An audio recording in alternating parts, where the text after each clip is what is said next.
And I want to welcome everybody to the encore presentation of the Jill Loring Memorial. Many of you may not know that Lainey and Carrie's mother, Jill, my mother's sister, passed away a few months ago. Hey, am I nervous or what? Okay. And so we're getting so good at this, we're thinking of taking the show on just to make a few bucks. What do you think?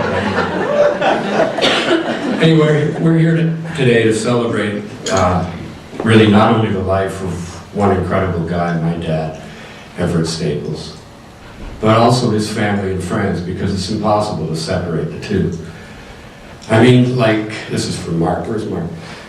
Like the planets circling the sun or atoms forming molecules, the bonds that connect us are what give us strength. And I believe they define the man.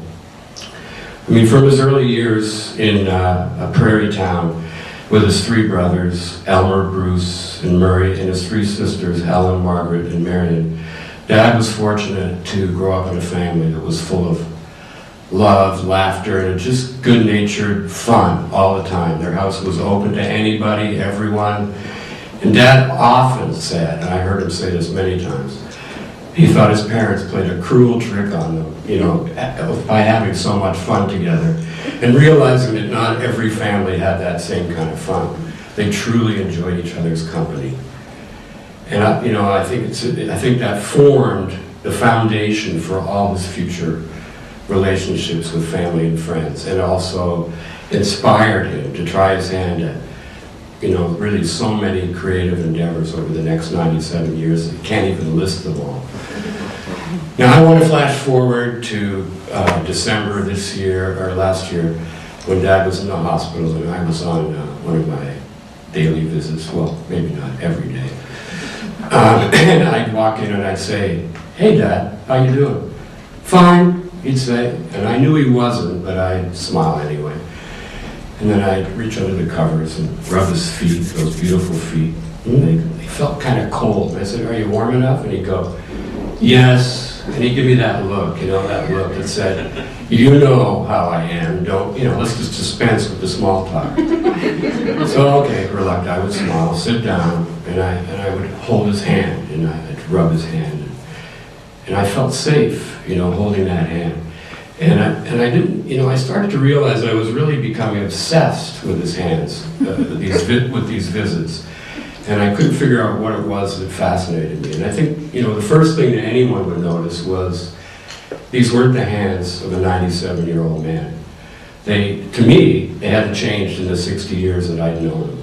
They were still articulate, they were still strong, they were smooth-skinned, and just looked beautiful. And, I sat there and just thought about all the things that he'd done with those hands in his life, and all the beauty he'd created. I mean, to see him touch a piece of fabric and suddenly you'd have a beautiful wedding dress, right, Lynn? Pick up a paintbrush and you had a masterful painting. I mean, the list goes on. And I realized that those hands were the tools of his soul. They were how he got out everything that was inside of him were through these hands. I mean, he danced and all these other things that he did, but his hands were so much a part of his life, and he was so proud of them. And I think that, like I said, they were the tools of his soul, and he found so much joy in creating so many things and doing so much beautiful work. And I've suddenly forgotten where I was in it. Good so far. I'm not crying, that's good. We are. Yeah. You were in the hospital holding his hand. Right, okay, thank you. So anyway, the thing to me when I was looking at his hands was that it wasn't just the beautiful things that he created, but I mean the mundane tasks of life were, somehow rendered beautiful by his touch. I mean, all the years I've seen him like stir a cup of coffee and just dab that spoon up against various, or butter a piece of toast, or just fold a towel, or dry his hair.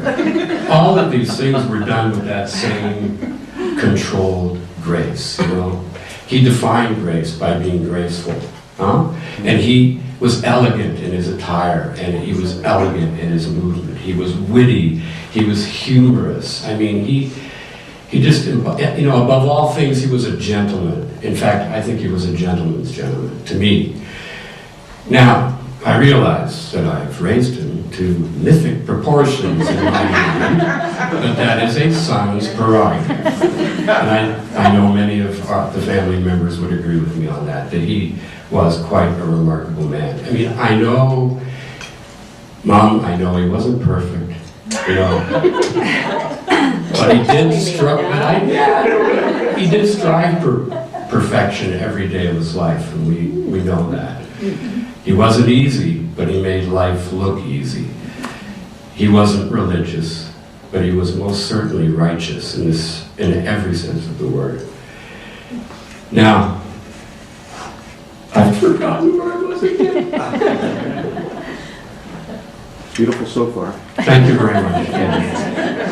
And, you know, his spirit has guided me and will always guide me right through the rest of my life. I only wish I was big enough or good enough to fill those shoes. And I know, I know if I did, he would say, point your toes, make pretty hands. Hey Dad, how you doing? Fine. I knew he was, and I smiled. Thanks, I love you.